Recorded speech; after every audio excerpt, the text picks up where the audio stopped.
Bo Nickal is competing this weekend in Real American Freestyle.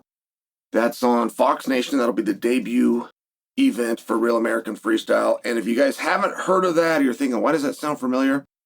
You'll recall that Hulk Hogan, right at the time of his untimely death, was going around and he was promoting this new wrestling event. Well, that event is Real American Freestyle, and by the way, is actual amateur and Olympic wrestling.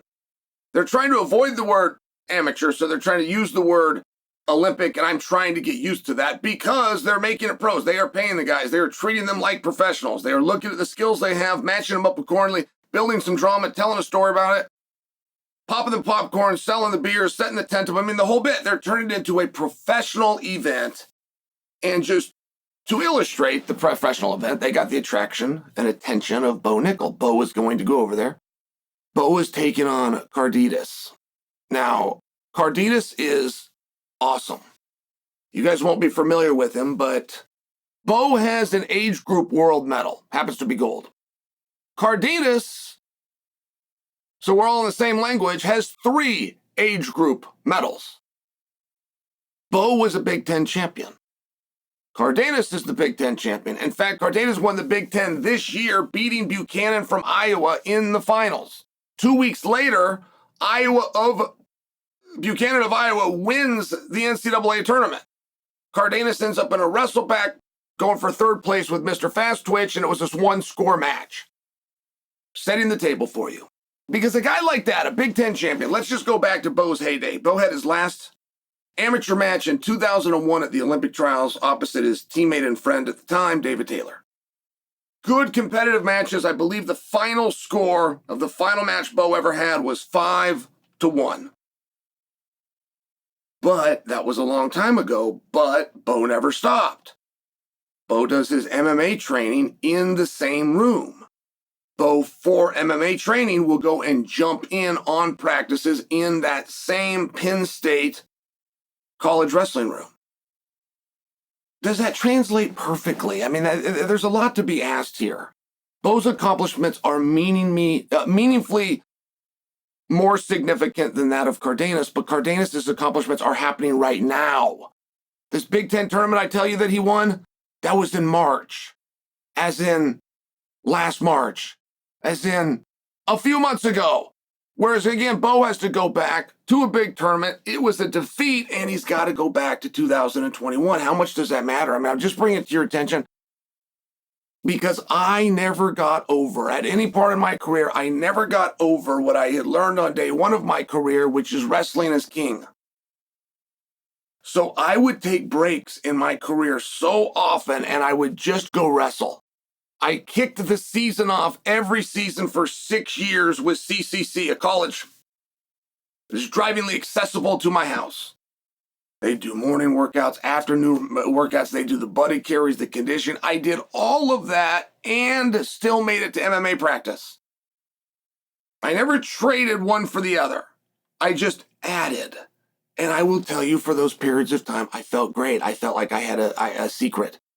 Right? It was like Popeye with his spinach when I was doing all this work, and it was so incredibly difficult, and it took so much discipline. I'd be soaking wet from practice headed home when I'd have to turn that truck off to pull into the parking lot of the college, change my shirt real fast so I didn't stink, and go do a whole nother 2-hour workout. But I got to other parts in my career where I couldn't work that hard. My body wouldn't hold. I couldn't do 3 and 4 workouts a day, and I did have to choose. And several times I chose wrestling. I'd be watching an MMA fight. I would see, I'd get reminded of the importance of wrestling. I'd get reminded of the conditioning and the scramble aspect that you'll never get with a jiu-jitsu guy or even an MMA guy in an MMA practice room. And I would call the coaches, whether it was Zaleski at Oregon State, I'd rent a place, I'd move down there, I'd just wrestle. And it was so hard and it was so taxing because my body wasn't ready for it. Even though it was something that I had used to do all the time, and it was hard and taxing then, but that's very different than the real struggles that you go through when you're used to standing in an upright posture doing MMA, and all of a sudden for 2 hours at a time, you're bent over and you're trying to attack from these positions. When you're used to slipping and seeing a punch and or a kick come as your entry for your takedown and attack. No punches, no kicks are coming. You're grabbing arms, you're moving to get him to step. You're rotating. It was just very different. And it was very different to the point that it ended up not being helpful. And I started to realize that about 2011. About 2011, I would then leave the MMA room. I would go back wrestling. I would leave the wrestling room. I would go back to MMA. But it was in that moment when I realized this isn't transitioning. This is not creating the scrambles and creating the conditioning and getting me in spots for MMA wrestling that is a leg up on the competition. I am wrestling, I am changing my conditioning, but if I can't translate those two things, if I can't use those things, and I couldn't, they just weren't the same position. Walking out to a guy with your hands like in the Queensberry, right, is very different than having your fingers open and trying to find wrists and try to work your way up the arm and maybe you get to the collar. It was totally different.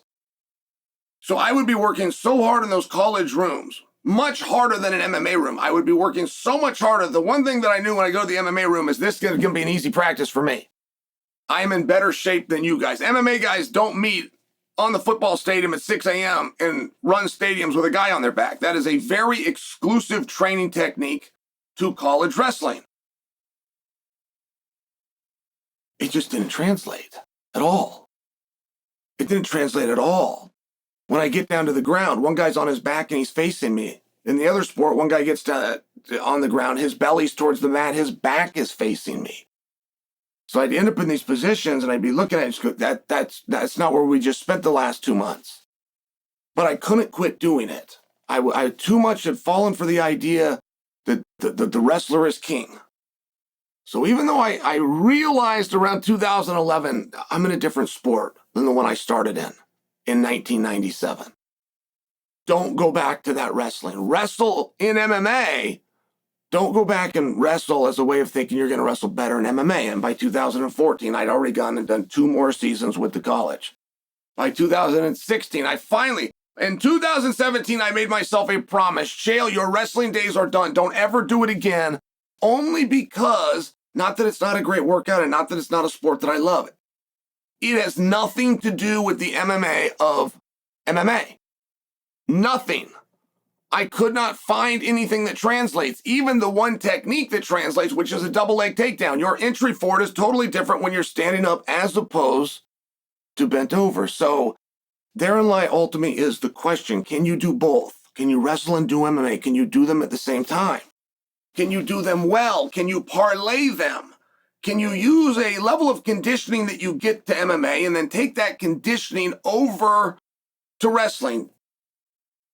Can you wrestle at a very high level, but that ended in 2021? So now you're operating off of residue. The residue that you have and stuck to you from 2021, is that enough to deal with a current day stud? Bo has not had a match since 2021. Cardenas had 34 matches in the last 5 months. Doesn't matter. And I'm not going to answer this question for you. I'm setting this up just so you know what we're looking at. We got into MMA in 1993 with one idea, which was to put a whole bunch of different ideas together and see who was actually right, see whose philosophy actually worked. Well, we're going to test that again. We're going to test that right now. Bo Nickal goes to practice twice a day, every day. Cardenas goes to practice twice a day, every day. Bo has not competed since 2001. Cardenas just got off the mat. Who has the advantage, Bo and Cardenas? We're going to find out at Real American Freestyle on Saturday.